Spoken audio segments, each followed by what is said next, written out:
Welcome to zero relax life. இப்போ நம்ம கிளாஸ்க்கு சூர்யா பாலகிருஷ்ணன் வந்திருக்காங்க.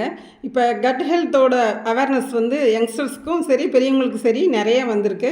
இப்போ அதுக்கு தேவையான ஒரு ஆசனம் இது வந்து பார்ட் 2வாக நம்ம கொடுக்குறோம். நம்ம ஃபஸ்ட்டு சொன்ன ஆசனம் வந்து கொஞ்சம் எல்லாருனாலும் செய்ய முடியாது, கொஞ்சம் கஷ்டமான ஆசனம் தனுராசனம்.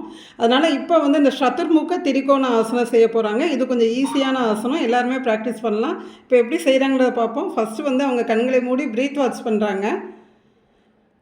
இந்த மாதிரி ஒரு 5 டைம்ஸ் நீங்கள் breathe in and breathe out பண்ணிவிட்டு இப்போ கால்களை 4 அடி அகலமாக வச்சுக்கிறாங்க, விரித்து வச்சுக்கிறாங்க 4 அடி கிட்டக்க.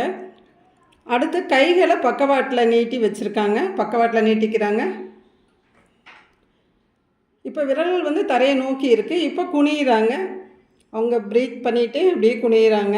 இப்போ தலையும் முதுகும் ஒரே நேர்கோட்டில் இருக்கிற மாதிரிக்கு இருக்குது. இந்த மாதிரி இப்போ வந்து கவுண்டிங் வந்து நான் வந்து இப்போ வீடியோக்கோசரம் ஒரு 6 கவுண்ட் கொடுக்குறேன். 1 2 3 4 5 6.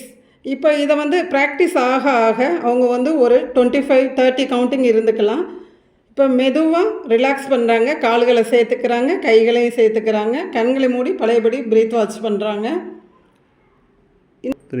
ஓகே, இப்போ அவங்க ப்ரீத் வாட்ச் பண்ணுறாங்க. எப்போ ஒரு ஆசனம் செஞ்சாலும் அதுக்கு வந்து நம்ம normal breath in and breath அவுட்டில் ஒரு 5 ப்ரீத் இன் ப்ரீத் அவுட்டில் இருந்து ப்ரீத்தை வாட்ச் பண்ணிக்கணும். அப்போ தான் வந்து நம்ம ரிலாக்ஸ் கிடைக்கும். இப்போ இந்த சதுர்முக திரிகோண ஆசனம் வந்து பார்த்திங்கன்னா ரொம்ப ஈஸியான ஆசனம். அண்டு இதில் வந்து இந்த குடல் சுத்தமாகுன்றதை காட்டிலும் இதுக்கு அடுத்து நிறைய பெனிஃபிட் இருக்குது. இதில் வந்து நுரையீரலில் இருக்க அசுத்தங்கள் நமக்கு வந்து நீங்கிரும், பைல்ஸ் நீங்கும், தோள்பட்டை ஷோல்டர் பசங்களாம் இந்த வண்டி வெஹிக்கிள்லாம் ஓட்டுறப்ப இந்த ஆசனம் செய்கிறப்ப ஷோல்டர் பெயின் வராது, கால் வலி கை வலி வராது, ஆஸ்துமா சைனஸ்லாம் இருக்காது. இந்த மாதிரி நிறைய பெனிஃபிட் இருக்குங்க, சொல்லிகிட்டே போகலாம்.